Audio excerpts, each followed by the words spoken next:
वैश्विक राजनीति में भारत के बढ़ते दबदबे के लिहाज से साल 2025 बेहद सफल रहा है। इस साल प्रधानमंत्री नरेंद्र मोदी ने एशिया, यूरोप, अफ्रीका, अमेरिका और लैटिन अमेरिका के कई देशों की यात्रा करके न केवल भारत की रणनीतिक, आर्थिक और वैश्विक भूमिका को नई मजबूती दी है, बल्कि विदेश नीति को भी नई धार दी है। इस वर्ष उन्होंने रक्षा, व्यापार, डिजिटल तकनीक, ऊर्जा, स्वास्थ्य और सांस्कृतिक सहयोग जैसे क्षेत्रों में भारत के प्रभुत्व को और बढ़ाया है। आइए जानते हैं कि साल 2025 में पीएम मोदी ने किन किन देशों का दौरा किया। फरवरी 2025 में प्रधानमंत्री मोदी ने फ्रांस और अमेरिका का दौरा किया।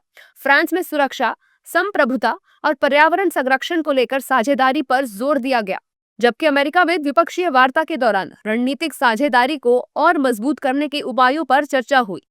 मार्च 2025 में पीएम मोदी की मॉरिशस यात्रा से दोनों देशों के बीच आर्थिक, रक्षा और समुद्री सुरक्षा समेत कई मुद्दों पर विकास साझेदारी को नई दिशा मिली।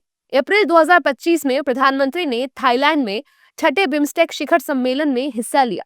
उसके बाद श्रीलंका में डिजिटल और स्वास्थ्य क्षेत्र में अहम समझौते किए। अप्रैल में ही सऊदी अरब में भारत सऊदी रणनीतिक साझेदारी परिषद की दूसरी बैठक में प्रधानमंत्री शामिल हुए, जहां ऊर्जा, रक्षा और निवेश पर चर्चा हो।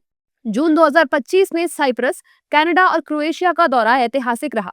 साइप्रस में यूपीआई और स्टॉक एक्सचेंज से जुड़े समझौते हुए।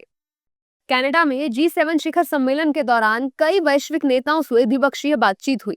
वहीं क्रोएशिया का पीएम मोदी का दौरा किसी भी भारतीय प्रधानमंत्री की पहली यात्रा थी। जुलाई 2025 में प्रधानमंत्री मोदी ने 5 देशों Ghana, Trinidad and Tobago, Argentina, Brazil और नामीबिया का दौरा किया। इससे अफ्रीका और लैटिन अमेरिका में भारत की मौजूदगी को नई ऊंचाई मिली। ब्राजील में आयोजित ब्रिक्स शिखर सम्मेलन में भारत की भूमिका निर्णायक रही और आतंकवाद, कृषि, डिजिटल सहयोग तथा रिन्यूएबल एनर्जी पर कई समझौते हुए। जुलाई के अंत में ब्रिटेन यात्रा के दौरान मुक्त व्यापार समझौता समेत कई एग्रीमेंट्स हुए। वहीं मालदीव में जलीय कृषि, मौसम विज्ञान आदि क्षेत्रों में सहयोग की सहमति बनी। अगस्त 2025 में जापान दौरे के तहत प्रधानमंत्री ने भारत जापान आर्थिक फोरम में भागीदारी की। वहीं इसके बाद हुए चीन दौरे में उन्होंने SCO शिखर सम्मेलन में शिरकत की। नवंबर 2025 में प्रधानमंत्री भूटान में चतुर्थद्रुक ग्यालपो की 70वीं जयंती में मुख्य अतिथि के रूप में शामिल हुए। इसी महीने प्रधानमंत्री ने दक्षिण अफ्रीका में आयोजित G20 सम्मेलन में भाग लिया। साल के आखिरी महीने दिसंबर में पीएम मोदी ने जॉर्डन, इथियोपिया और ओमान का दौरा किया। जॉर्डन में द्विपक्षीय व्यापार को बढ़ाने पर सहमति बनी। वहीं इथियोपिया में रणनीतिक साझेदारी और शिक्षा समेत कई क्षेत्रों में सहयोग पर सहमति बनी और ओमान में फ्री ट्रेड एग्रीमेंट हुआ।